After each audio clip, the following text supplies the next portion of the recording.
The day I found out I was pregnant, my fiancé, Sean Gibson, told me he was going to marry the woman who was his first love, Suzie Sanders. Then he asked me to marry his comatose older brother to help him get a wife. He said, Suzie's family is forcing her into marriage. She's at the end of her rope. I'll marry her first, then figure out how to handle both families. We can still be together. I was shaking with anger and was about to throw the pregnancy test into his face. Suddenly, a young voice rang out in my head. Mom, hurry and say yes. You mistook him for someone else that night. My real dad is his brother, Nat Coma. He's faking it. My dad is the richest man in the country. He's clearing out the traitors in the family and is about to make his brave return. Marry him. This fortune is literally being given to us for free. We have to take it. The richest man in the country? Then I was definitely marrying him. Suzie's family is on the verge of falling apart and they're forcing her to marry some old man in his 50s. I can't just stand by and watch her being sacrificed like that. Just marry my brother instead, Sean said as he sat across from me, his brows fawned tight. As for me, this fiancé, I had found to read lines on a pregnancy test strip half an hour ago. So, I tightened my grip around the small plastic strip in my pocket with my cold hands. What does that have to do with you asking me to marry your brother? You must been lying there for 3 months, and the doctor said he needs a wedding if the family wants him to produce an heir. Sean said it in such a casual way. I could even hear it in his tone, as though he thought he was doing me a favor. Marry him first and help him get through this. Once Suzie's situation settles down, we'll figure out how to handle both families. We can still be together. No one knows about us other than our parents anyway. I was shaking with rage and got up to my feet, ready to throw the pregnancy test into his face,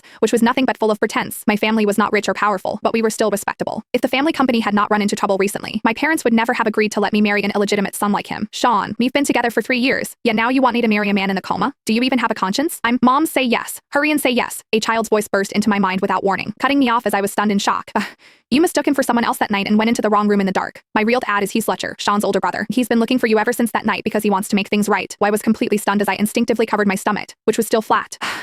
Hallucinating? That coma is just an act. My dad is the richest man in the country. He's clearing out the traitors inside the company. He isn't even in the hospital. This fortune is literally being given to us for free. We have to take it. The richest man in the country? Hugh Fletcher? Wasn't his brother named Hugh Gibson? My dad took his mother's last name. His birth mom died when he was 5, and he was sent to live with his uncle's family. He only came back after he became an adult. That whole rotten family has been eyeing my dad's fortune ever since. When Sean saw that my face had gone pale and I was standing there without saying a word, he thought I was furious. His tone softened, and he reached for my hand. Nina, I know this is unfair to you, but stepped back immediately, avoiding his touch, and I forced down the anger in my heart. I did not fully believe those words. So I took a deep breath and said, what if? I said I don't want to. Impatience appeared on Sean's face, but he quickly replaced it with helplessness. Nina, Suzie took a stab for me back then and almost died. I must repay that debt. If you truly love me, don't make things difficult for me right now, okay? I looked at that righteous act of his and nearly laughed in anger. If that voice was telling the truth, then the child in my stomach truly was not his anyway. I would treat all the feelings we had cultivated over these few years as nothing more than a dream, but there was still a sense of reasoning remaining in my mind. What if that voice was just a hallucination? What if it was only a delusion brought on by anger? I could not be that irresponsible with my own life, and I could not hurt someone who had nothing to do with this. You're right, I said with a calm voice as I forced down the storm of emotions I had. Suzie did save you. Joy appeared on Sean's face instantly, but I continued. Why should at least see what condition your brother is in first? Otherwise, I can't explain this to my parents. Sean froze, as if he had not expected that request. His eyes shifted, but he quickly nodded. Of course. I'll take you to the hospital to see my brother now. Shall we? Sure, I said with a nod. On the way there, I looked silently out of the car window. Sean tried to make conversation, but I brushed him off every time. My heart was pounding, full of expectation and fear. When we reached the